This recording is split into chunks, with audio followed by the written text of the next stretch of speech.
Hello there, everybody.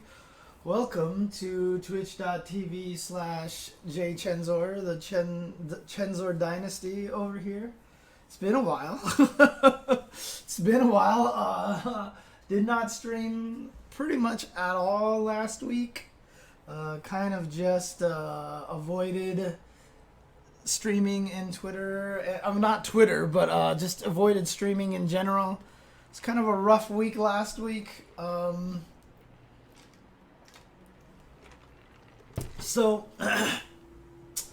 I think it's finally time to come back here and actually do some streaming and see if I can get some, get back into the swing of things, get back into the habit of and the time and streaming and everything like that. But yeah, like I said, last week was not a fun period of time. Lot of crazy drama, and I just felt like streaming might have been a mistake last week, because I feel like it just wasn't a good time. It just wasn't a good time. Let's just put it that way. Was a very, very interesting situation. Thank you, Nutacon, for the subscription. Sigma Nuts, Cat Butts is the phrase here. I do have new emotes now. Thank you to Wavechan, aka Irene, one of the top MVCI players currently. So it has now completed over here. I now have the entire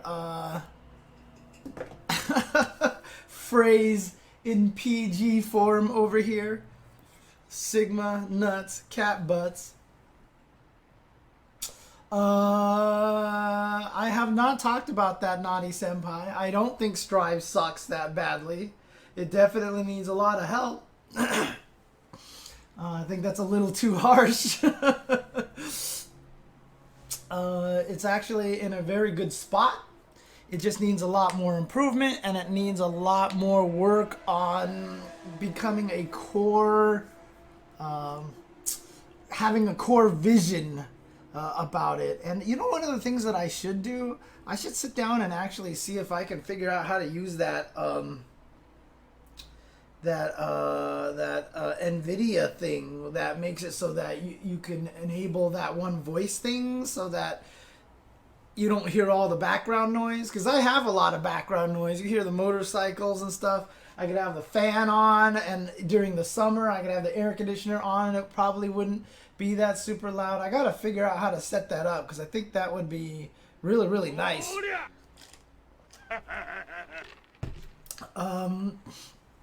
Oh, you have to have, it's not a software thing, huh? It has to be a specific video card. It has to be a specific video card, huh? Ah, okay. That I was not aware of. I haven't looked into it. I like the sounds of button mashing too. I think if I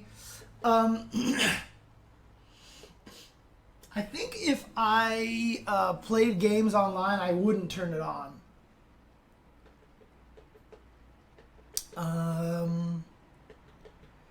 Yeah, don't worry. We'll definitely get... Yeah, I mean, obviously, we'll get into StrIVe. And again, the beta is obviously a problem, but you can't be mad at that, just directly like that. Just be so mad at it for having these beta problems. You can't be mad at the game for that kind of situation. So yeah, I have again, everybody knows I have super old video cards here. I have an NVIDIA GeForce GTX 970, which was donated to me by Hanzo Gonzo. So I have that, but that's the best I've got, is a GTX 970. So I don't know if it'll actually work. Yeah, you know what the funny thing is, James the Powerhead?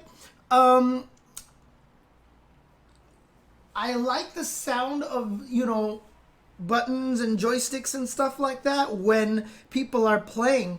But weirdly enough, if it's just a hitbox, it doesn't feel right. Like, it doesn't sound right without the from the joystick. You know, that white noise stuff, if it's just buttons, it doesn't quite work. Rich Evans? So I don't know if that voice thing will work for my old GE Force 970, was it? Not 970. So I don't know if it'll actually work on that. Probably not. If not, then maybe I'll have to look for a new video card at some point. But to be honest with you, I just need a new computer. It's crazy because this computer is actually, like I said, when I put it together, it was great, but it's just got so many flaws in it now.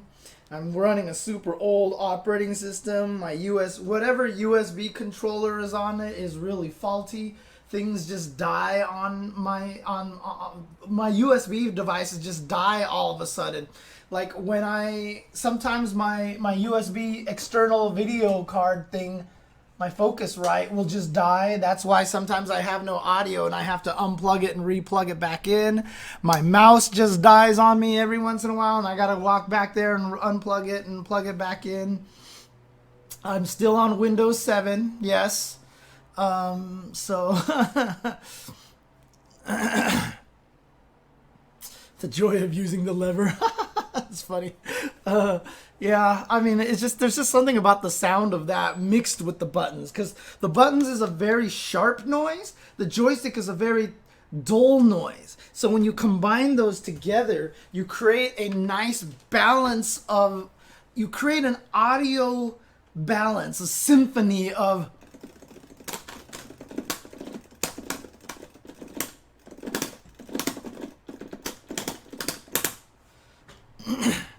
doing sports, nice. But I mean, if it's just, it's too consistent of a noise. But when you hear, it sounds so much better to have that thuddiness of the joystick in there. That's good, Bubble Gaijin. If you need more tips on the joystick, I mean, I have a lot of tips on the joystick because I've used pad, I've used joysticks, and I understand where a lot of the pitfalls come from former pad players trying to go joystick. You know, a couple of things like not actually don't ever like hold the joystick and guide the joystick with your hand. Your hand should be floating around the joystick or very loosely gripping it. You should always be like barely gripping it like this. And then don't rub it on the edges to do quarter circle forwards. You want to just move it yourself in there. Use the spring of the joystick to do most of the work. So when you do a fireball, instead of trying to roll a quarter circle, hit down and just lightly shift it to the right, because the spring will pull it back up. So I'm just holding down and then I shift to holding right, and it just kind of does a quarter circle forward motion for you. You know, learn to move it within the circle, within the square actually. Move it within the square yourself. You know, things like that. A lot of valuable tips for using joysticks. You don't actually want to rub it on the edges. That's not something that you want to do, which is what you do on a pad, because you're used to pushing on the edges. Or even if you use this, you roll this and you use the circle of the analog to easily move over here. So you're pushing against the edges. But with a joystick, you don't need to do that. It's a very lightly, using a very light grip on it, having the spring do most of the work. Like if you're actually trying to dash, for example, you don't hold the joystick and go forward, like forward, and then move it back to neutral and forward. You actually just tap forward, the joystick will return to the neutral, and you tap forward again. So you go ba-bop, ba-bop, ba-bop, you know, stuff like that. That's kind of the idea of using a joystick in any case. I should probably update that thing over there to the Patreon list. I think is actually out of date at this point. Okay. Let's go ahead and start the Chen Dynasty, Chen reaction officially, and I'll just talk about some Guilty Gear StrIVe stuff. And just to give you an idea of the kind of feedback that I gave to Arxis. Let's do this. So let me go ahead and do an official start. Hello everybody, welcome to the Chensor Dynasty here on twitch.tv/jchensor. It's been a while, especially for the Chen reaction. Haven't done a Chen reaction in a while. Last week here in the fighting game community, there was a lot of stuff going on, and I just felt it was better for myself to take a little bit of a break last week, so I did not stream much last week, but I am back here this week, and we are back ready for all sorts of awesome times here for streams. And to start off today, I'm going to be going back to a Chen reaction. And yeah, we just started right. Oh, look at this. The other one has started to work again. The other chat has started to work again for absolutely no reason. Hey, okay. So that means I can actually take out this backup chat now. All that work that I did for nothing. Yes, and I have chats everywhere. Okay, well. Oh,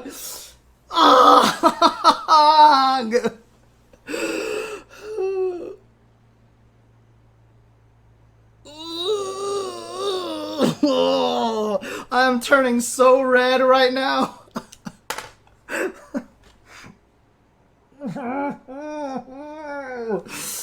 Oh boy. These are the things that I tell you, man. God, they... You want to know the kind of things that get my goat? Like, this is the kind of thing that drives me absolutely up the wall. These are the kind of things that make me punch stuff and hurt my hand punching walls. Because, god damn it, like, I went through all that trouble to set up all this stuff. I come back and then it fixes it. God.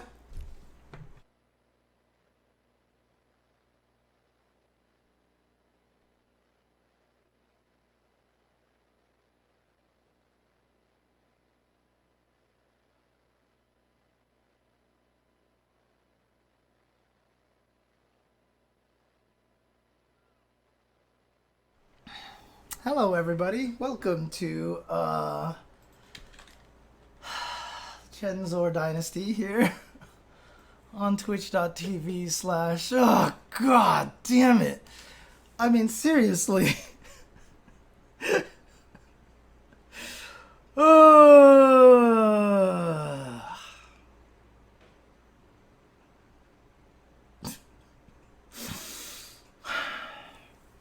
I'm going to leave and come back and it's going to stop working. It's going to leave and come back and it's going to stop working.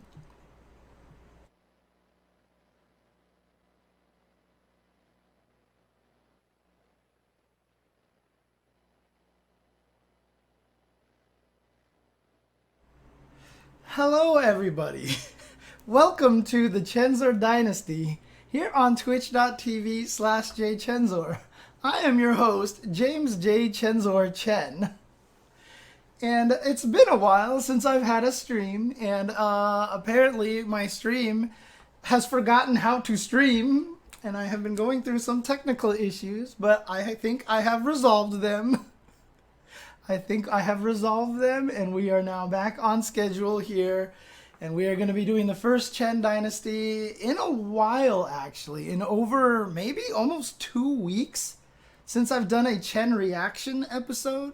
Last week I took a break from streaming because there was a lot of drama in the fighting game community, and I just felt like it was safer to not stream last week. There was a lot of very, very heated emotions, rightfully so, but definitely was caught a lot in the crossfire, and just one of those things that I just felt like I didn't want to have to deal with. So I am going to, I'm just going to start back up again this week. We should have everything back up. And again, later on today, I'm going to be doing a OK Sonic Boomer episode, which we haven't done in quite some time now. So finally, we'll be getting back to that. So we'll be having that podcast back again. So if you guys are watching this on YouTube right now, you can look for the OK Sonic Boomer episode a little bit later as well. So today on the Chen Reaction, I want to talk a little bit about the Guilty Gear StrIVe beta. So obviously last week was the post-beta session, and a lot of people gave their thoughts on the Guilty Gear StrIVe beta. I did not, like I said, I didn't stream last week, so I didn't really have a chance to talk about it. However, I wanted to talk about it in a very different way than a lot of other people have been talking about it. And I was able to take my time, formulate a lot of my thoughts, and give ArcSys a bunch of feedback in their survey. So I made sure to give them all the information that I could on their survey, and here is the top section of what did you like about Guilty Gear StrIVe, and then the bottom section here is what did you not like about the beta. And I definitely made sure to give them as much feedback as I possibly can. And so what I'm going to do here is I am actually going to go over all of this stuff and just kind of talk it out, let people know some of the stuff, because even though it looks like it's a giant, crazy mess, the way that I've decided to approach it was very, very differently than a lot of other people. So I'm going to kind of go over a lot of the things that I said, kind of reading this a little bit, trying to summarize it as much as I can. I let them know right at the very beginning that this is going to be lengthy, and my goal is not to say everything you did was bad, destroy it all. The whole goal of what I have written here was to make sure they understood that I am trying to preserve their intentions. I'm trying to preserve their intentions and find ways to improve what they've already established and what they want to establish.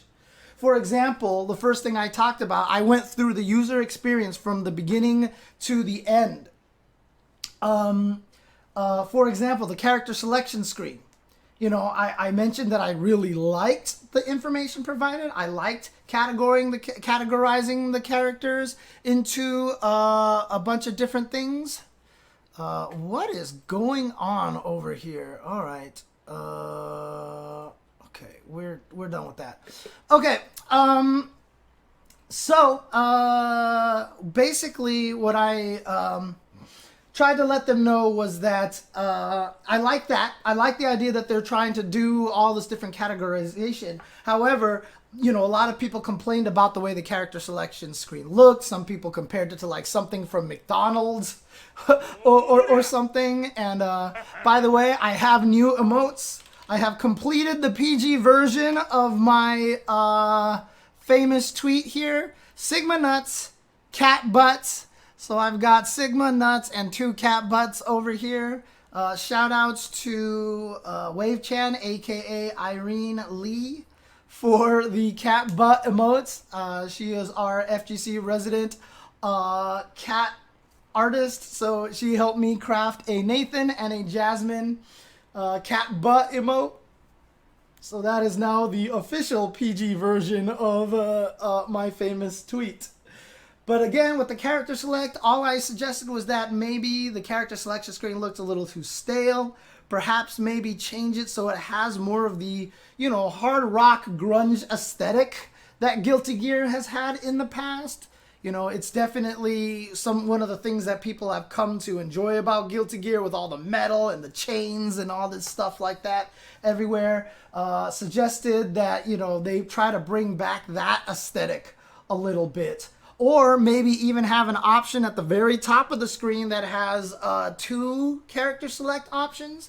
That if you move it to the right, it turns it to a more traditional character select without all of the tricky, without all of the, you know, ratings of how well they play from distances. Just have a standard character select. And once you change it, it saves that. And so every time you go back to the character select screen, it'll be that way. So that way you have best of both worlds. As a UI designer in the past, one of the most key things was not necessarily forcing people into UIs, but giving them the choice. Let the user decide how they want it to look, more so than forcing looks onto people. So if you just give them the option for both, you know, for beginners and stuff, for players who appreciate that information, they can have that there and move it to the other UI for the more hardcore players. And again, like Scorpion's pupil says, you know, that the current screen that they have doesn't have a lot of room for characters. So it might start scrolling and stuff. And once you start doing that, then it becomes even more awkward. So by having a standard character select screen up there, it will also emphasize the purpose that one screen is designed for newcomers, the other screen is designed for experts. And then I went into the lobby system. Okay, so I'm just going to read this a little bit directly here. Okay, so let's address the lobbies. Now, obviously, the lobbies is one of the biggest points of contention. What I wrote is I really like the idea of trying to create more of a world for the online environment rather than just a bunch of cold, soulless menus. The concept of floors in a tower is a neat idea, and despite some people's protests about not being able to go down in floors, it's not that different from existing rank systems today, right? What a lot of people don't realize is that it's kind of the way it works, right? You go up on a higher floor, and then you generally only fight people at your level. At a silver, when you become platinum, when you become diamond, you're not going to get matched up with a bronze player. So essentially, you can't go down and challenge them anyway. The main difference is that when no one else of your rank is online, you still have the opportunity to end up challenging some lower ranked individuals.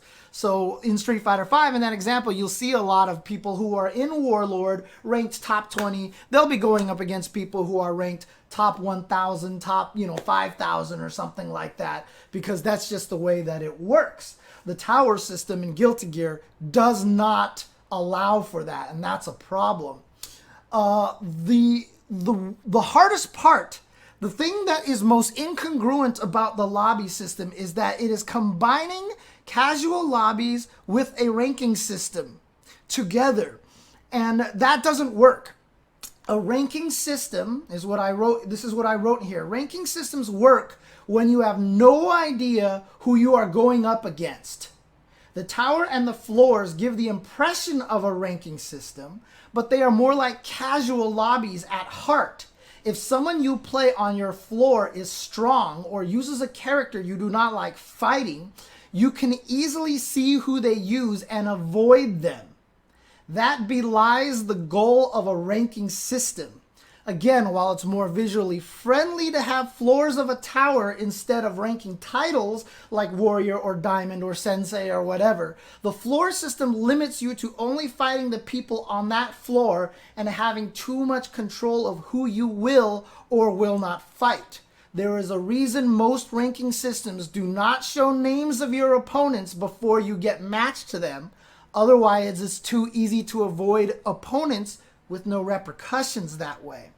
So they do need to tweak the system a lot. So rather than pulling out the weapon to challenge an opponent by standing near them, pulling out the weapon should automatically start trying to match you up with anyone else with a weapon drawn. That will also allow you to roam the area and have fun while waiting for the connection to be made. And you won't have any control over who you connect to. that also prevents the problem of everyone standing on top of each other trying to fight over whom gets to fight whom. No, Scorpion Pupil, it was actually designed where you're supposed to overlap each other. The reason why it felt like it was random, it was because the rollback netcode, sometimes the guy would be over here, some guy was over here and walked up to you on their screen, but on your screen they were far away and you didn't see them, and then they got matched up to you. And they even said that one of the problems in their beta was that everybody was standing on top of each other and the game got confused of who to try to match up with who. It literally is supposed to walk up to the person you want to challenge, and you had to stand within vicinity of each other. No, they didn't have rollback anywhere. It was delay-based netcode the entire whole time. The whole entire thing. So the delay-based netcode also messed up the lobby as well, which is why you would see people floating across the different floors. But again, yes, while the system will favor you fighting people on your floor, every once in a while you'll get matched up to people on other floors. This is just how it should work. You should just randomly sometimes get matched up to people on other floors. You can even make it a big deal, like in, for example, a game like Tekken, which I've been playing a lot, that, you know, there's a giant killer match. So when you fight someone on a floor above you and you get a giant killer match, you can fight them, you'll get extra points for winning. The loser doesn't lose any extra points, because then otherwise everybody would just run away from giant killer matches. And that allows people who are at the top to also play people from lower floors. So that's kind of the idea right there. And also, I'm pretty sure the lobby system had a lot more that was going to be added to it than we saw. I saw the section that was listed as Realtor, and I feel like that leads me to believe that they're planning to add a bunch of other stuff, like buying virtual property and being able to create actual like lobbies. Like what if you could buy a house and make it your lobby? And you could design your lobby and put your own decorations and stuff in there and then invite people into your lobby. I think that would actually be really, really cool. And it would add to the charm of the way that the lobby system works. Again, my goal here is not to tell them to rip and destroy out the lobby system, but find ways to make the lobby system work. You know, and then you can actually have your casual lobbies where you invite people take place in your home. Instead of you creating just a room and people jump in, you actually get to create kind of like the Street Fighter dojo backgrounds, except now that's your lobby. So people get to run around your home and check out the lobby and stuff like that. I think that would be really, really cool. Let me see, where am I here? When people get matched up, however, they should automatically teleport to a spot on the floor and begin the battle animation. So when two people actually are wandering around and you do get matched up, the two of you should teleport to a particular area and you'll do that battle animation where you guys fight against each other. But let people walk up to you while they see you fighting and be able to spectate you. So ranked matches has one thing, is that you don't get to actually spectate matches in ranked. But wouldn't it be cool if you could spectate matches while you were waiting for your match to be made? So in other words, you could be walking around this lobby, you see two people fighting, and you're like, you know what, I really want to get into a match, but I'll watch this match in the meantime. You go spectate them, and while you're spectating, it says a match has been made, and then you can go and play somewhere else. I think that would be a really cool idea. So that way you can spectate while waiting for a match at the same time. So that way people will buy their time waiting for matches by watching the matches in the lobby, promoting more of the wandering and the crowd buildups, right? So one of the cool things about the lobby system is that you had like these crowds, or you would have these corners of people, and it felt more like a grouping of kind of things. And I think that's a neat idea. I like that feel. I understand what they're trying to go for.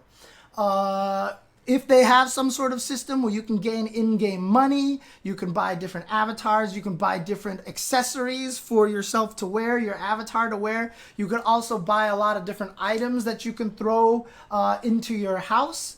And when you go and watch a match, when you go spectate a ranked match, maybe you can bet on one of the players or something. You can bet on them, bet some of the in-game money on them. Just kind of add a little more fun, enjoyable, interactive stuff to the ranked matches. I think that would actually be cool.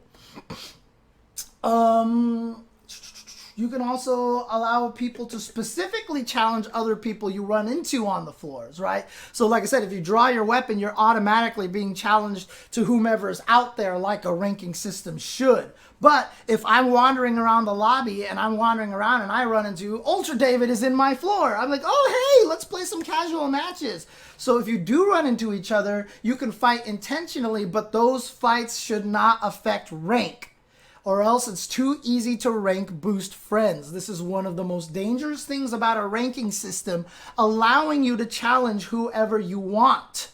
Again, I think this comes from the inexperience that the Guilty Gear team, development team, has with online ranking systems and online battles. By letting you see who your opponents are, it's very easy to have someone go up to a floor who's really, really good and let his friend beat him to rank up. And then that guy can slowly get their rank back up and then just keep doing that. It's very easy to rank boost people when you know who you want to attack. So if you play against your friends, maybe what you can do is wager items. Like, hey, I have this really cool thing, very unique item in my home. I have this cool soul statue. I really want your Milia statue. And so you wager the soul statue versus the Milia statue and you fight each other. Whoever wins gets the other person's prize. You know, since it's friends, it's kind of like a grudge match. You won't feel like you're losing something to a stranger, and it won't be as frustrating. When they challenge each other, a big giant sign should appear above them that says grudge match.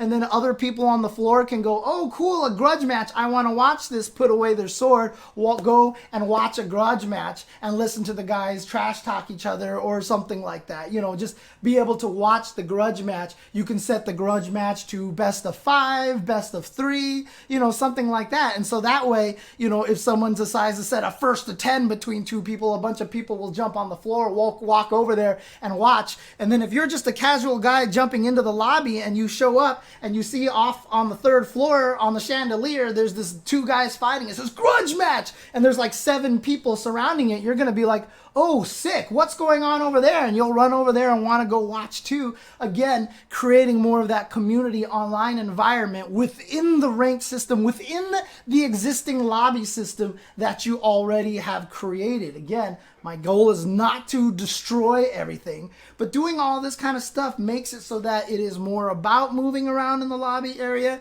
You could probably put little goofy mini games in the lobby area that you can play while you wait. And I think it would be a really, really cool idea. The arcade lobbies in Exerd, Naughty Senpai, it was great. But remember, those were only for the casual lobbies. The ranked system didn't have that. Right? The ranked system was just the same thing, was just a bunch of menus. They're trying to turn the ranked experience into something a little more graphical and community focused. So the goal here right now is to figure out how to accomplish that goal and make a ranked system work within the community environment that they're trying to craft. That's the goal here.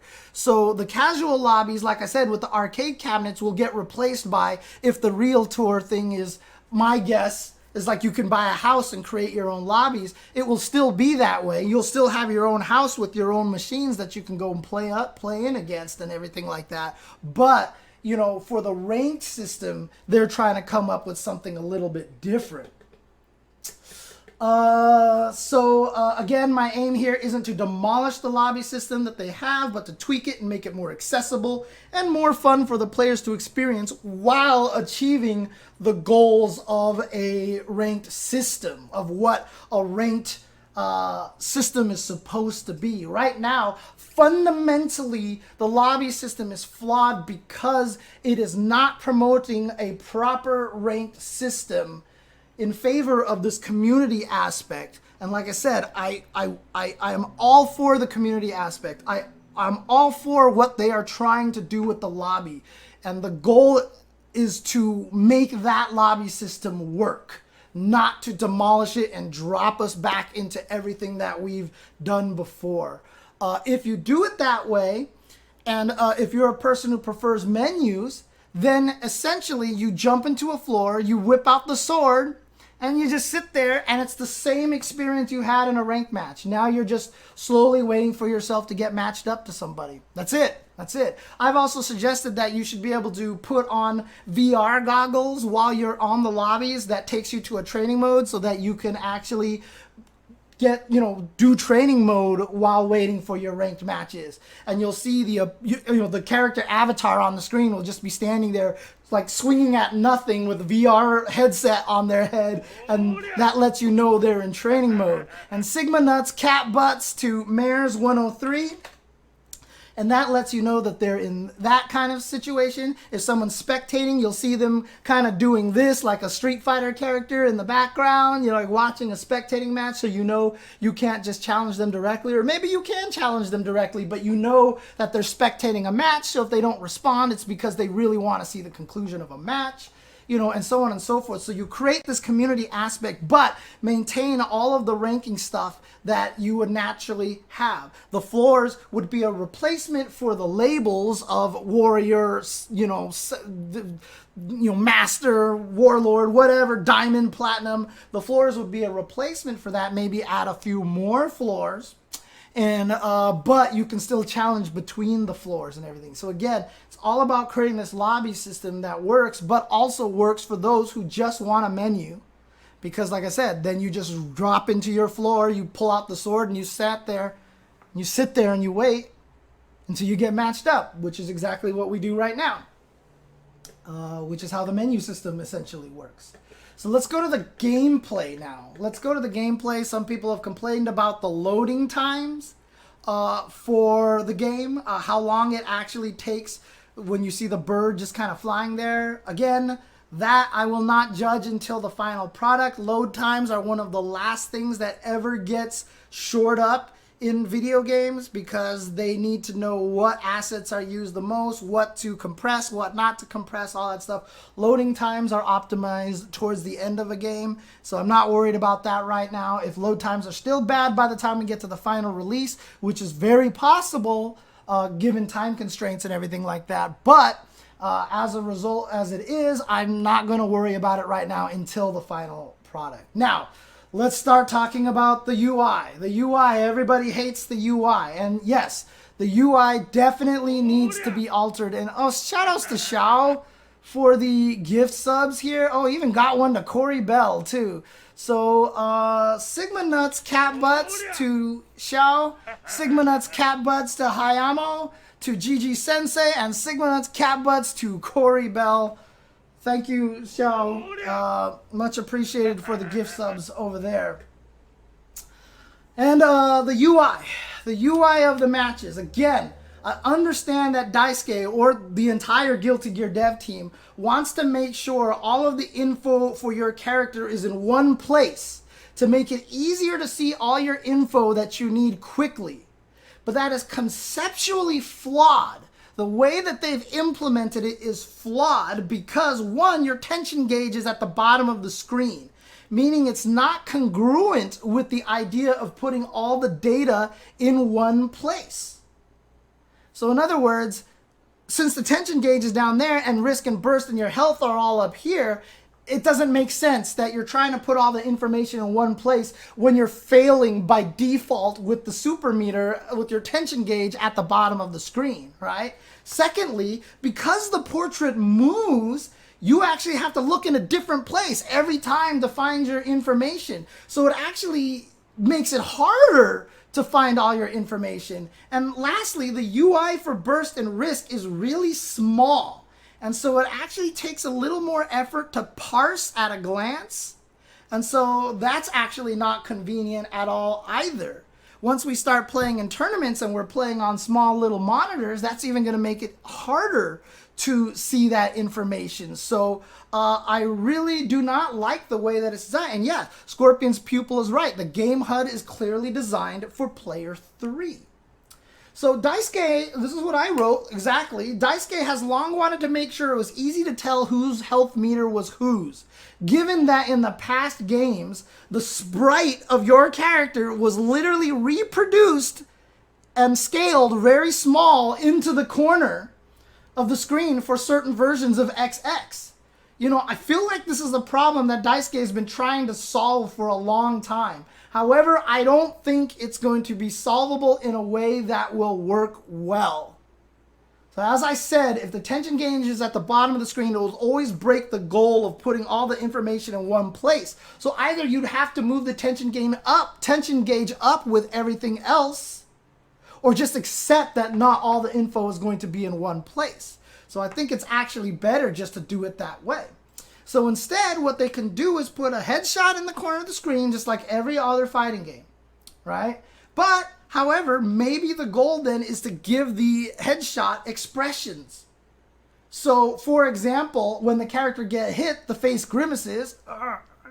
You know, when they attack, they grit their teeth or, you know, get mad.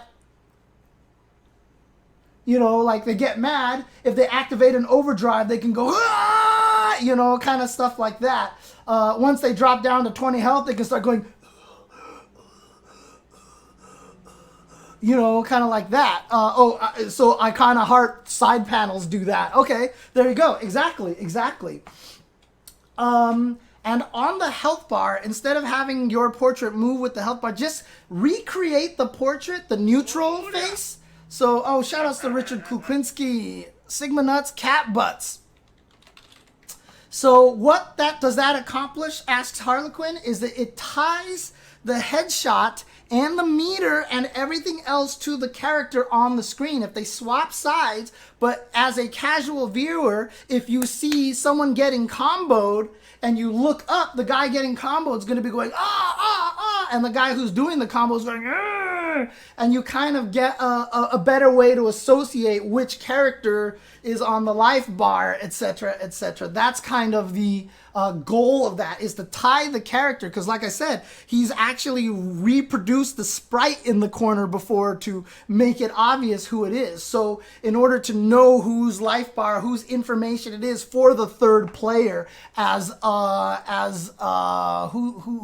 Scorpion's pupil mentioned, you can do it that way, and it's less expensive than recreating the entire model up in the corner, which is far more expensive, animating 4 models at the same time. There's no reason to do that. So if you have the portraits, tie it by having what they're doing match the expression on their faces. That gives Daisuke that solution of giving the viewer an easy way to tie which character is which. So even if you have a Kai mirror match, if you have 2 Kais and one Kai is beating up on the other Kai, one Kai is going to look happy, the other Kai is going to look like they're in pain, and that kind of makes it a little bit easier to understand. The colors could be there to match the respective avatars, but again, my concept is that Daisuke doesn't think that this is good enough. This is where I'm approaching it from. I'm trying to help him come up with an alternate idea to do something more that will satisfy what he's been trying to accomplish, in my opinion, since XX. Again, this is not my goal of trying to roll back everything Daisuke is trying to do, but in order to try to help him to accomplish these goals, right? So again, you know, then you can put the risk and burst gauge under the meter of the face, like they were before. Actually, the risk gauge would actually be moved under the meter. Find a way to put the UI there, but now the player 3 can associate the character with the headshot and with the meter as well. You can also, and then the way that I suggested is when your health starts draining towards the middle, take that headshot, reproduce the headshot on the life bar itself, like sitting here on the life bar. So while it drains the KO, so if I'm player 1 and my life drains like this, the edge of the life bar will have a headshot attached to it so that it'll drain slowly like this. and the headshot will eventually reach the empty, and when it does, that means the character dies.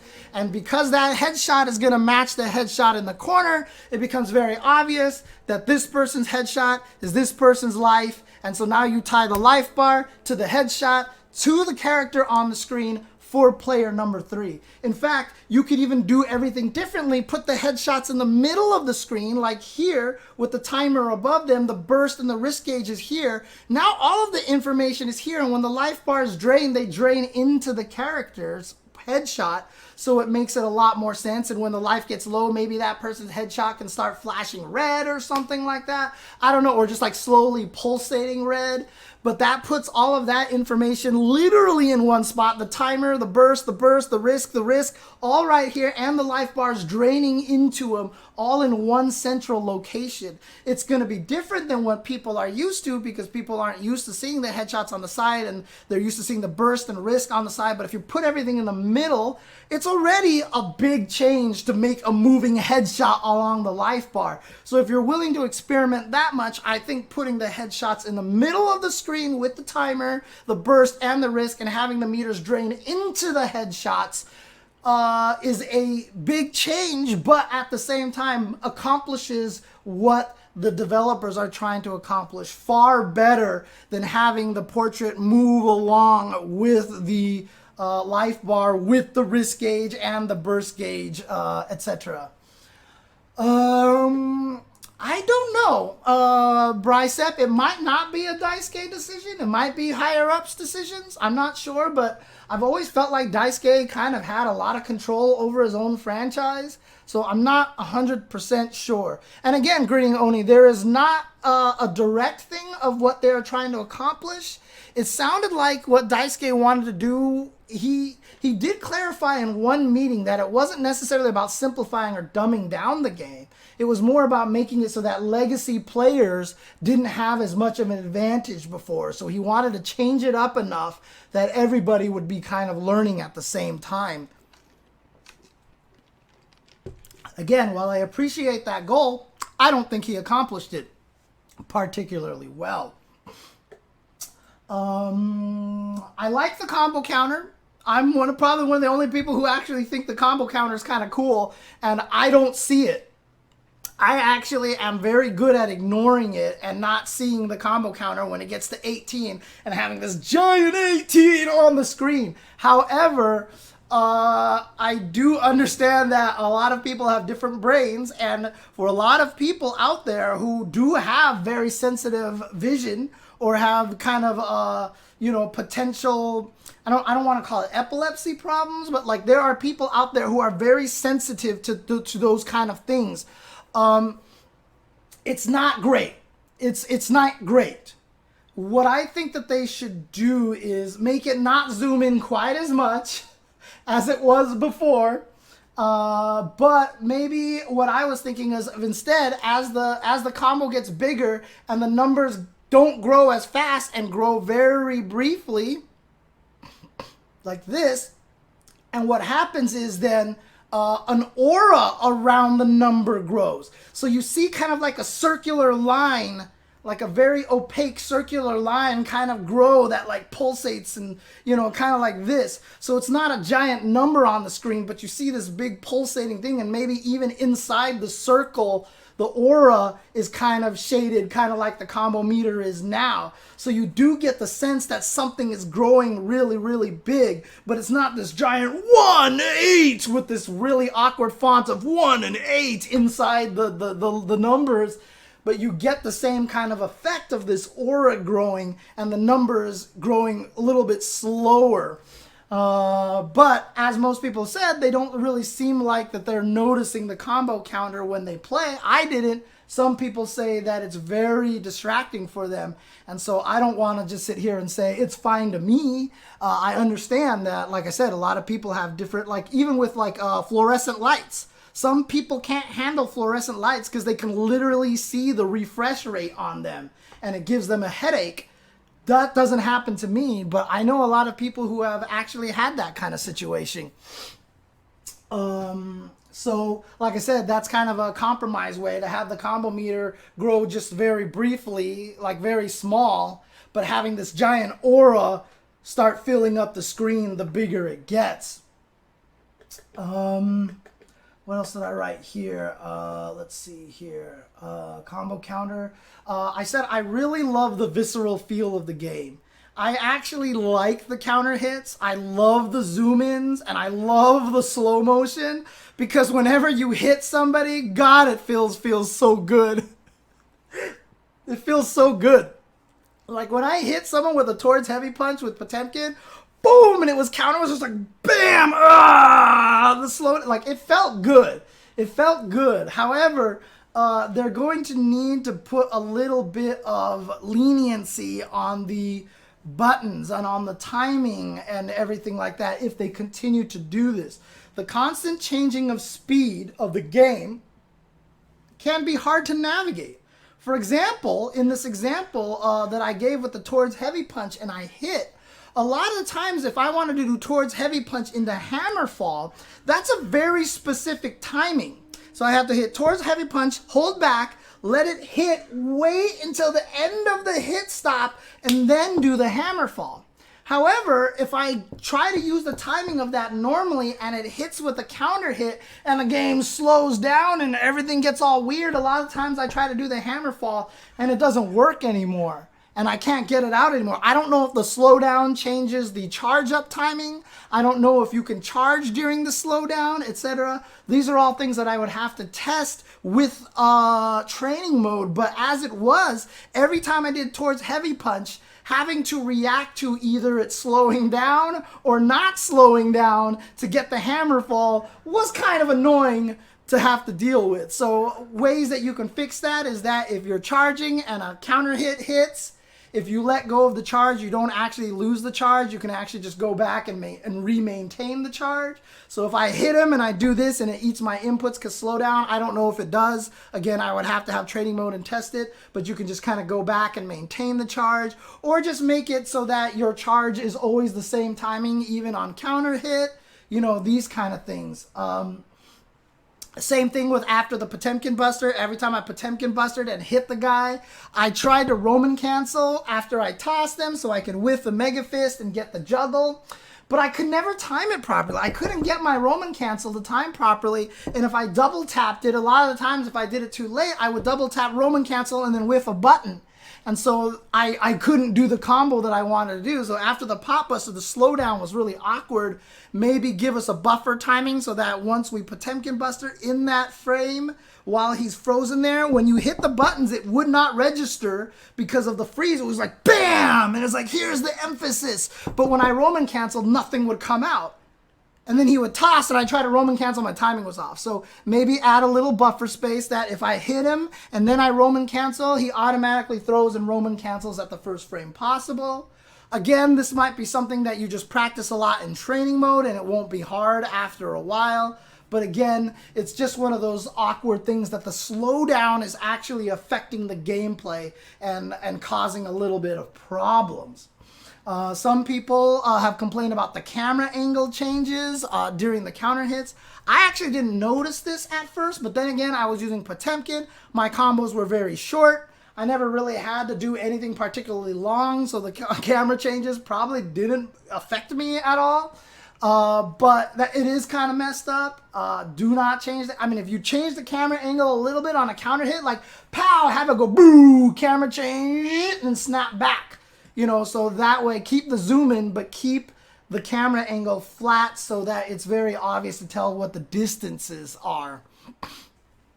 Let me see here. Since they removed air recover, combos would all be true combos. I think you can actually not flip, or did it flip you automatically? I can't even remember, Shao. Yeah, there was no like gray beat combos anymore, right? I can't remember now. In terms of gameplay, so that's the UI of the fight. The actual gameplay, the biggest complaint I have is the Gatling system. You know, while I understand wanting to make it different so that the old combos don't work and people now have to have a larger variety of combos based on their starting button. Because the nice thing about this is that as Keats mentioned on the Tuesday show, you know, making it so that if you start with a punch or start with a kick or start with a slash or whatever, you had to have a different combo path every single time that you start with a button. So you got a cool different variety of combos. You had a better variety of combos. When you do allow for the Gatling system to be as uniform as it was in past games, which it wasn't exactly totally uniform, but I'll get into that a little bit later. But when you have it a little more uniform, where you can go punch, kick, slash, heavy slash, all combos would get normalized down the same path. And if it is their goal to try to make it so that players go down different paths and do different combos all the time, I think it's actually possible.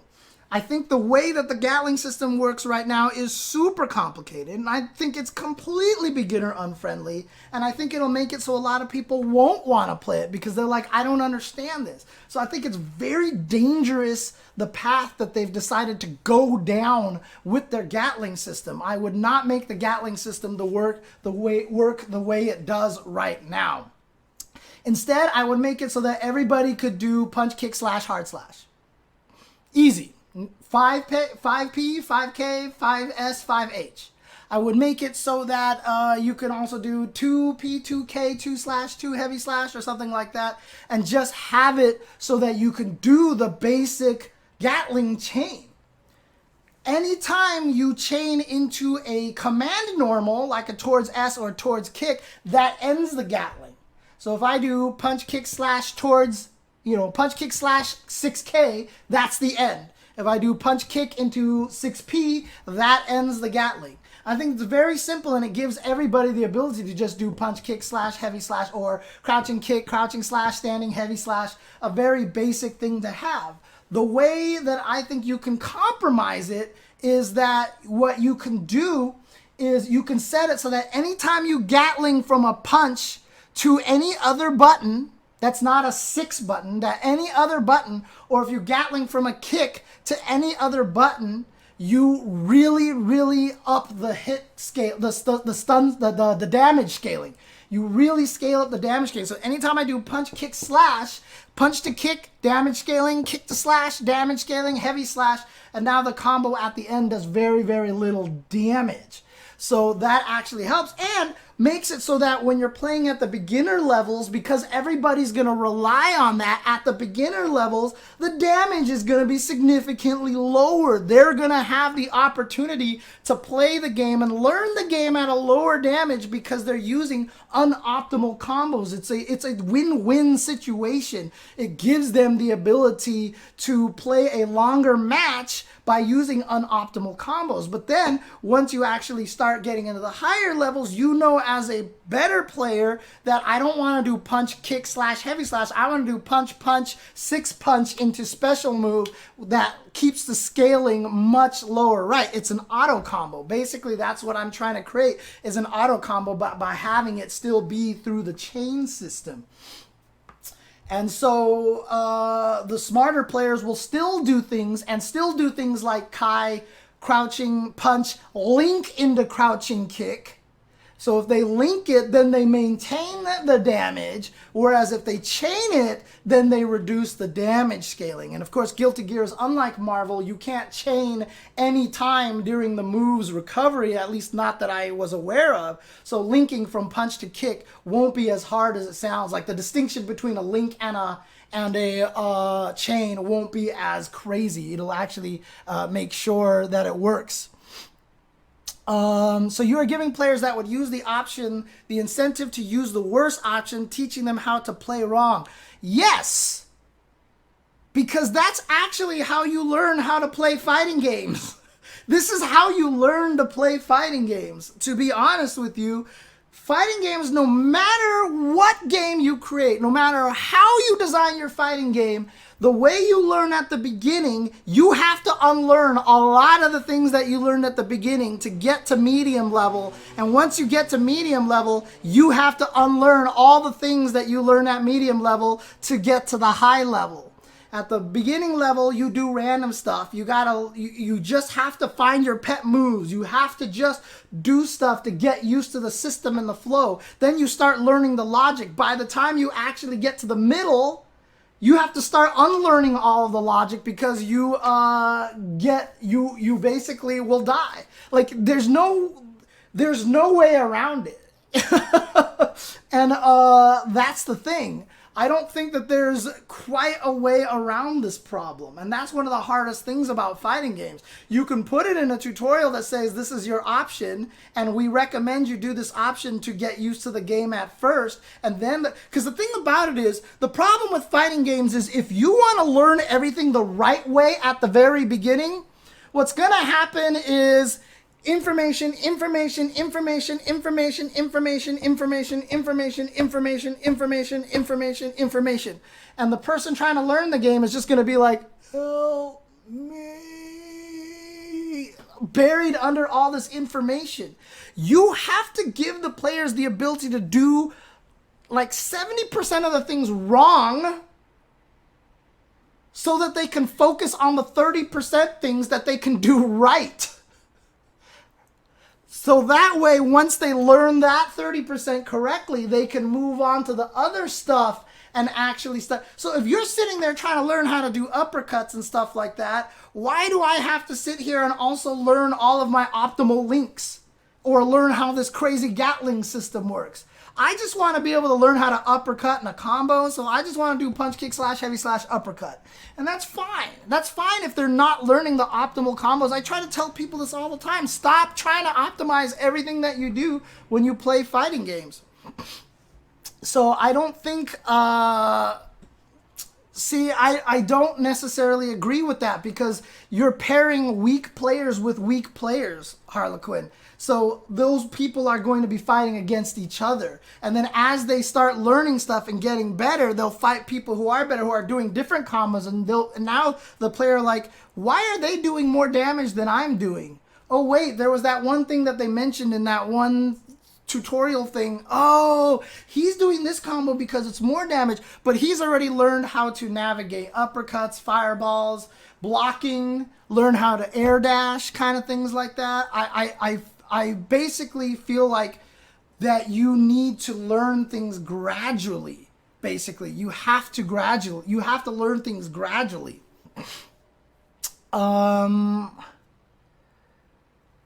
Right. It's kind of like what Sensei says, right? It's one evil over the other. And it's hard to get right because, like I said, a lot of times when I try to teach fighting games, you just end up inundating them with too much information, and it's too hard for them to play. I've had people tell me that they wanted to learn Rufus's one-frame link combos because Justin does it. And I was like, don't learn that. I was like, you're trying to learn fighting games. Like basketball, right? If you're playing basketball, you don't teach people how to dribble behind their back right away. You just teach people how to dribble the damn basketball. And while they're learning all the wrong things about trying to play basketball, eventually they'll just get better at it and start learning, and then they're ready for a lot of the better things, right? You're not going to teach someone how to do a fadeaway jumper right away. You know, they have to learn how to get the regular jump shot down before they can start doing any of this stuff. And it's not going to necessarily be ideal. They're too busy shooting half-court shots. Well, that's the thing, is you are going to have some right.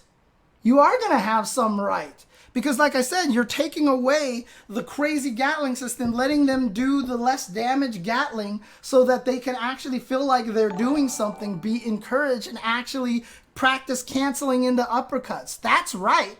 Practicing the uppercuts is right. Actually trying to punish people when they miss an uppercut or when you hit them with a combo is correct.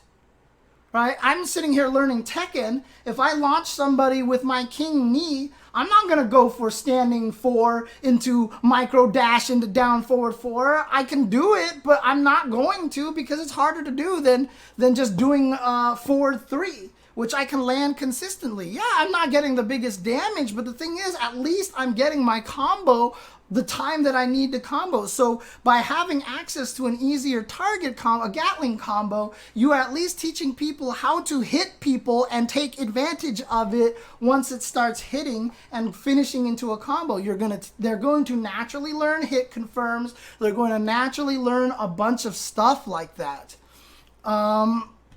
That's the key. They are learning correct things. The incorrect assumption you're making is that by giving them the easy Gatling system that they're not learning anything correctly. But what they are learning is a bunch of stuff that they're not even aware of that they're learning. You know what I mean? It's such a big difference as opposed to, okay, learn how to do an uppercut. Oh, now you got to learn this crazy link combo. Now you got to learn this. Now you got to learn this Gatling system. Now you got to learn. Like, I would just say, use this Gatling system for now. It's not the optimal thing, but use it because it'll help you grow into being a better player. That's kind of the point. So that's the whole idea of it. And yeah, exactly. There is a lot about that. Is that a lot of times you learn what the right thing to do is because you do start figuring out that what you're doing is wrong. There's no better way to teach someone than to have them learn themselves a lot of the times. And that's how a lot of the fighting game players went. And by giving them access to something that at least lets them do something good, then they can go back and learn the harder stuff and then fall back on the easy stuff when they're nervous and don't have the ability to land the crazy link combo. Like if they do with Kai 2P and now they got a link into 2K and they're like, God, I'm not confident in this. They'll have the nice ability to do the target combo. And I think it's kind of a better way to do that. And again, Bryce, this is not throwing people in the sharks. Throwing people into the sharks is throwing them in there without the Gatling system, because now they have to learn the Gatling system, and they have to learn how to uppercut, and they have to learn how to hit confirm, and they have to learn how to block, and they learn how to air dash. By giving them a few simple things ahead of time, they can concentrate on fewer things and grow stronger that way, and then go back and learning a few different things. Anyways, I'm sticking on this too long. I should just make this into another whole entire Chen reaction episode. Again, that's kind of how I would handle that situation. I would also make it so that those chain combos, anytime you go from punch to any of the other buttons, kicks to any of the other buttons, that they also do not increase the risk gauge as much. But this will also bring back a little bit of the comfort for a lot of the expert players. This will bring back a lot of the comfort to the expert players to be able to do a lot of the things that they used to be able to do. And that also eases in the veterans as well, that they can still go back to some of the stuff that they're used to doing and then switch over to the better stuff later on as well. The damage is too high. Pop Buster should do 40% damage to chip, not 60% damage. Dying by 3 Pop Busters will still make a Pop Buster feel good. So you don't need to have it kill them instantaneously. I do think that the meter buff that you get for breaking the wall is useless because the damage is so high. Because by the time you break the wall, usually the guy is dead. And so your meter buff is barely useful. I still go by the idea that if you break the wall, you should either build your entire burst gauge or maybe even build a tiny chunk of the burst gauge. Like build like half the burst gauge, build 100% of the burst gauge, something. Because then people with low health will potentially, even if they know they can drain 90% of the enemy's life or break the wall with like 50% of their life, maybe they'll break the wall to get the burst back. And that will also mitigate the damage a little bit. As well, because then you'll have people bursting a little bit more often. People won't die as fast, and that kind of mitigates the damage as well by increasing the number of bursts. But bursts are a weird one. Although it would be kind of cool having more bursts, because that means more people can bait bursts, which are always hype as well. That's kind of the idea. Let's see here. What are people talking? Yeah, I mean, I agree with Stupendous. Some people just don't have the discipline to learn. I tried to teach my friends who are fighting game players to play Guilty Gear, and they were just like, this game is too complicated, I don't want to learn. And I'm like, dude, you guys played like CVS too. And they're like, yeah, we don't want to learn. It's too complicated. And it's crazy. Let's see. Let's see. People worry too much about giving me the tools to be good too much. We should be giving them the tools to have fun and enjoy the game. Yeah, Guilty Gear is typically great at that. Every character, some hilariously degenerate stuff that every beginner player needs to learn how to get around it. It's fun to exploit the stuff, and it's fun to learn how to get around it. Right, that's the one thing right now, is that because the game feels the way it does, and I've talked about this before, is that, you know, anytime, if I'm fighting against my friend who's not very good and I'm playing Chip, and he Potemkin busters me one time and drains 60% of my life, he's going to be talking about that Potemkin buster for the rest of his life. My friends already do that. Every time they've landed something crazy stupid on me, they like, it's something that they'll never forget. Right? This is what the goal is for fighting games. This is the goal for fighting games, especially if it's like Smash Brothers. They'll be like, remember that time I got the gold hammer and I killed all 3 of you guys, like in the free-for-all? Like, yeah, for the experts who like prefer actual competition, you're like, golden hammer's random, it's stupid, it sucks, it's OP. But for that person, they'll never forget that shit for the rest of their lives, right? Because it was glorious and it was amazing. And you have to create that experience for players. That's what's missing in fighting games right now, is we are not creating those glorious experiences for fighting games. And StrIVe is actually the closest one to getting to that point right now. And that's actually one of the things that I like about StrIVe. Right, the golden hammer moment will convert a casual player to a player, and Sigma nuts cat butts to say no to weebs. So that's the thing. That's what I'm trying to help accomplish over here with the developers. So like I said, you could allow them to break the wall, gain some burst back, so that will also give people more chances for them to feel like they can escape these big damage combos. Feels like that gives them more chance to return to neutral, even though they're going to die anyway. The combos are a little bit shorter in the game, although there are long combos. So although we will see less combos finish that way, it's not going to be as problematic because we already aren't going to get the crazy jump and stall, missed finer level 3, you know, missed cancel dust, we're already not going to have those combos in the game. So robbing people of being able to land awesome combos isn't going to be as kind of a painful experience as much. So I think that works out. It would be interesting to increase the number of bursts and leave the damage fairly high. But in summary, the biggest problem that all the gameplay issues I have add up to is that the game doesn't have an identity. A lot of complex things are toned down, like the faultless defense canceling with Faust and Chip, and there's no more air combos and such, but the character's still feeling distinctly Guilty Gear, right? The characters still feel kind of Guilty Gear, and there's still a lot of crazy things that these characters can do that are very hard to handle. But then the Gatlings are a lot more complicated. So the game isn't going to appeal greatly to veteran Guilty Gear players because it feels dumbed down, but it's not going to feel good to newer players because it doesn't feel like it caters to them either. It's going to feel even more complex. The honest truth is that fighting games are complicated, and there's almost very little we can do about it. But as longer matches and more hype But as the game stands, it's in a very awkward middle ground where the audience of the game doesn't actually exist. Lower damage means longer matches and more hype moments. Having a more free-form Gatling system allows players for more creativity and options. going for lower damage combos that lead into better setups, for example, or going for more corner carry, for example, or to try to get a wall break to build up a burst would be cool decisions for players to have to make.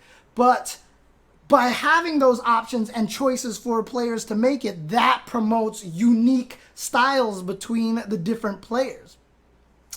I don't mean like longer matches, Ocean from Blue. I mean longer matches from what it is right now. Because the matches are too short right now. I should not be able to kill Chip by going, bottom game, buster, pow! Hammerfall, cancel, he jumped, super, he died. Like, that shouldn't happen. That shouldn't happen. Again, I'm not sure who the game is being made for right now. Veteran Guilty Gear players will be upset at losing a lot of complex stuff. And newer players are still going to lose to most of the veterans anyhow, because the game still feels very Guilty Gear. The game is suffering from dual identity of one cohesive vision. It's two ideas battling each other and nullifying each other, making a game that isn't quite made for anyone.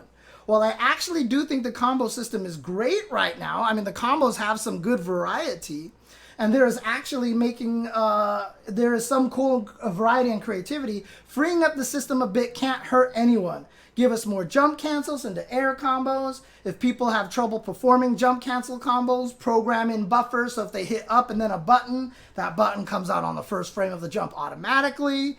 But that still lets us do cool combos and lets people get more creative. These types of freedoms will bring more players in and gives newer players something to strive for. And since veterans think these things are fun, the players who stick with the game will also learn to have fun with these systems. So basically, the experts will stay because they have the cool things, and the newer players will actually go, eventually I want to learn that, and then they will, and that actually rewards them. It's not an accident that veterans enjoy these things and have stuck with the game. You know, the people who have stuck with the game are the ones who enjoy it, so don't take away the things that they enjoy, is essentially the idea. You take things like that away, you are essentially fracturing your community into a new set of players as opposed to building on top of the players that you already have. Jump canceling in this beta worked as it did before, but there were very few jump cancels in this game. Very few jump cancels. Not a lot of people could jump cancel moves. Let's see. I don't think a beginner should know how to combo right away. I don't think a beginner should know how to combo right away either. But being able to do punch, kick, slash, hard slash is kind of the wrong combo, right? StrIVe is both. It's links and gatlings. You have both in this game. You have both. They both exist. Both of them exist in the game. And the gatling system is not very freeform. Punches can only go into 6 buttons. Kicks can only go into dusts. Close slash can only go into heavies. And that's like it. Like, it's weird. Heavies can't go into anything. Most things can go into 6 buttons. So like, close slash can go into towards punch, for example, but it's very specific and it's very weird. It's very weird. I haven't gotten my hands on it. The Samsung tries to make approachable, cool feeling, and optimal all very similar. It's just, it has too many ideas. Like I said, I've compared it to PlayStation All-Stars, which they wanted to be a fun, anyone can pick up game like Smash, but then a serious game with combos like fighting games, and in the end, the experts didn't want to play it, the casuals didn't want to play it, and you have nobody who wanted to play it. You just had this small group in the middle, and that's where StrIVe is going to end up. The casuals aren't going to want to play this. The veterans aren't going to want to play this. You're just going to have this weird set of people in the middle that are going to want to play this, and it's a very weird situation, and I'm not exactly sure you know, what their goals are. All fighting with each other. They're fighting with each other. Yeah, exactly. The kill mechanic was bad. It was just not a good idea, in my opinion. So that's just kind of how I feel about this whole thing, is that with Guilty Gear StrIVe, I just feel like they're trying to do too many separate things at once. The goal of a fighting game early on is you should be able to feel good about the stuff you do. Again, it's not hard to throw a falcon punch. It is not hard to throw a falcon punch. But when you hit someone with a falcon punch, again, you will be talking about that falcon punch for at least the next month. Every time you and your friends get together, you're going to be talking about that falcon punch because it felt that good to hit somebody with, right?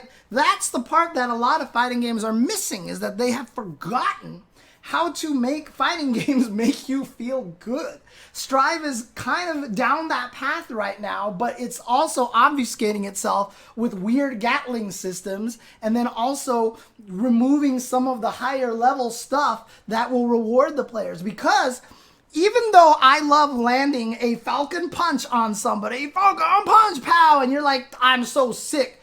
Then you watch a top falcon player do ping, ping, ping, ping, jump, falcon, pow, and you hit him with the combo and the falcon punch, and the casual player is going to be like, what the? Oh, did you see? That was the sickest thing I've ever seen. Like, because you've had the visceral thrill of landing a raw falcon punch, and then you watch somebody do this crazy falcon punch combo, it gives you something to strive for. It's like, I want to learn that now. So you give someone the ability at the lower end. It's not about simplifying about the game. It's not about dumbing down the game. It's not making it easier to play. It's about making what they do feel good. Making what they do feel good. And then when they see someone do it better than they do, all of a sudden they want to learn that and they have something to strive for. You don't take away that combo. You give them something to learn, right? So it's like when you play basketball. Sometimes when you're in a shooting slump, they say just seeing the ball go through the hoop can usually get you out of the slump. So sometimes even making a free throw builds back that confidence. When you're first learning to shoot a basketball and you start making a shot, you feel good about yourself right away. You're just doing a jump shot, but you feel good about yourself. One of my friends who was trying to learn golf told me one time the first time he hit that golf ball and he sent it flying, like he was at a driving range and it sucks, hit, bad hit, bad hit. The first time he hit it and it went all the way out there, he was like, oh my God, that felt so awesome. He's not going to be able to curve it around the trees or get it like 500 feet or whatever distance that golfers do and all that stuff. But the simple thing that he did felt good, right? This is the goal of fighting games. You got to make the simple things feel good. And then that keeps people in. And then that makes them want to learn harder stuff. That is basically what I'm trying to get into right now. This is what I'm talking about. This is how I approach how to make fighting games. And again, I acknowledge that my view of fighting games now is drastically different than it was 20 years ago. Honestly, when I was Sajam's age, like I said, I tried to make a fighting game that was more complicated than any other fighting game that had ever existed, and is what I wanted to do. And my friend told me, no one will buy your game.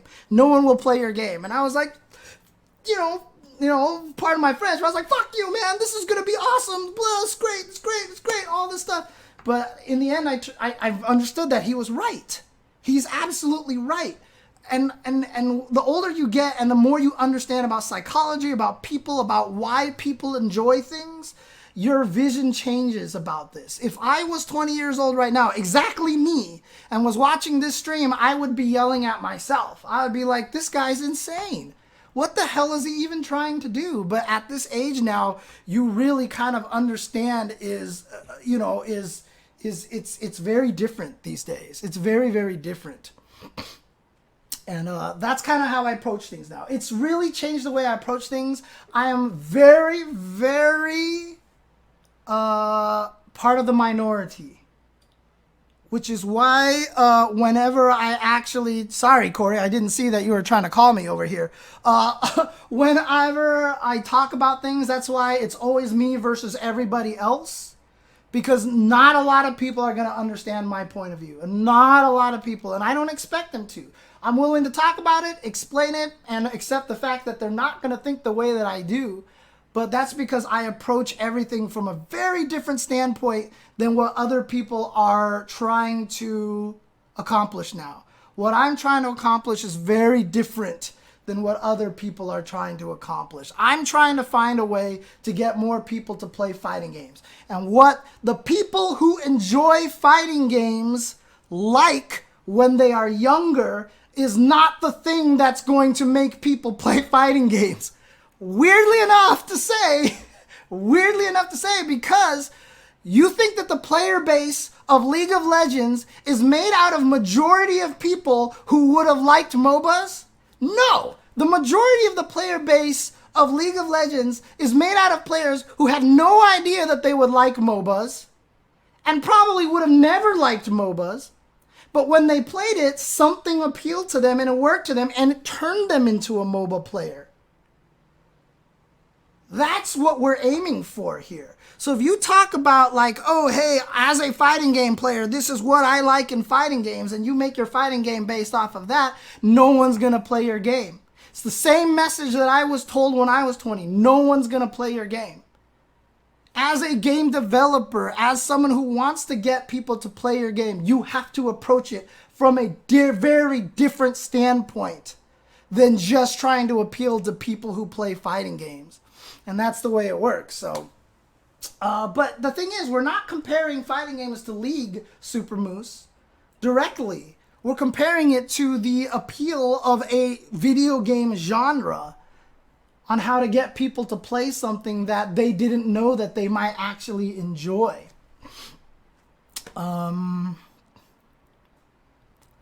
Anyways, this kind of went a lot farther than I expected it to. I was expecting it to I was supposed to do the OK Sonic Boomer at 5 o'clock, but let's start it at 6 o'clock instead. So if you guys do enjoy these kind of talks, these kind of rants, it's kind of turned into an impromptu Chensor here of me talking about this. In fact, my Patreon article on UltraChenTV talks about a lot of these things. A lot of the stuff that I've talked about is in that article. So you might want to check that out once it becomes, actually I think it is public now. It should be public after this last weekend, if I'm not mistaken. So you can check that out on UltraChenTV.com, I think is the link that you can go and check out the public version of that article. And it talks a lot about these kind of things. Yeah, exactly. The Daigo Parry has brought more people into fighting games than any beginner-friendly mechanics ever will. Exactly. Exactly. You draw more people in by watching LeBron dunk over everybody than you will by, you know, watching, hey, look at this cool 18-foot jump shot. And, you know, that's one of the complaints about basketball from basketball purists. But again, is the NBA trying to market to basketball purists, or are they trying to market to everybody else? And so as a person who's trying to get people to play fighting games, and again, it's not about dumbing them down. It's not about making them less complex, because that's exactly the wrong way that you want to go. It's about making it so that people have something that they'll enjoy that hooks them right away, to give them moments that they won't stop talking about. You know, Luigi's up B. If you get the sweet spot uppercut on somebody, you'll talk about that for a long time, especially if you do it to your friend who's obviously way better at fighting games than you. You know, if he lands that, then he'll be like, oh, good, I got you. Oh, dude, that was so sick. And the person who's better just kind of has to feel crappy and hold that. But that's a moment that that person will remember for a very, very long time. And that's kind of the key. You inspire players by inspiring spectators, Harlequin. That's the absolute truth of it. Because the more you watch, the more you'll eventually want to play. The more I watch poker, the more I wanted to play with my friends. I was just a spectator. So all I did was watch poker, watch poker, watch poker. And then eventually I was like, dude, I want to play. Appealing to spectators is appealing to players. It's the one and the same, and it's one thing that we have to understand as well about developing the brand of the FGC. Tekken, fun to watch. Dragon Ball, fun to watch. Those got big numbers. Tekken is more fun to watch than it's ever been, and it's more popular now than it's ever been. Are those two things coincidental? I don't think they are. I think the fact that Tekken has improved its presentation has been one of the main factors of having more people actually playing Tekken. People are watching Tekken. That's some good-ass Tekken. They don't know why someone did a high crush when they were -4 or anything like that, but they just saw something sick, and they were like, that's so cool, and then they go play. I really think that it's one and the same. I really think it's one and the same. They did get new blood from cameos. It was a lot of things. But